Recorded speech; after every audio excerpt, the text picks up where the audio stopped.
दुसऱ्या मुद्द्यातच नाही. हे पहा, तुमच्या विठुराय उगाचच राग आहे. तो या जगाची चक्र चालवतो म्हणून आपल्यासारख्या मातीच्या डोळ्यांना आकार भेटतो. सगळी त्याची कृपा आहे. माझ्या आयुष्यात तुमच्यासारखी पत्नी येणे, आपल्या दोघांच्या संसाराला याची मुख लागूनच बाळाच्या रूपाने सुख येणे, ही सगळी त्याचीच कृपा. मग त्याला विसरून कसं चालेल? त्याला विसरास कुठं म्हणते मी, पण त्या छोट्या लेकराकडे जरा लक्ष द्याल की नाही? आवड ज्या भक्तीनं तुम्ही त्या विठ्ठलाच्या मूर्तीला लोणी लावता ना, त्याच भक्तीनं यांची मुलाला खाऊ पिऊ घाला म्हणते मी. नाही तर तिला मातीला येते माती. तुम्ही विनाकारण वाद करत आहात.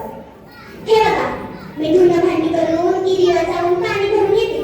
तवसरीच्याकडे लक्ष ठेवा. आणि हो, मी येईपर्यंत त्या विठ्ठलापाशी जाऊ नका, नाहीतर माझं पोट बसायचं रडत आणि तुम्ही बसायचा भजन करत.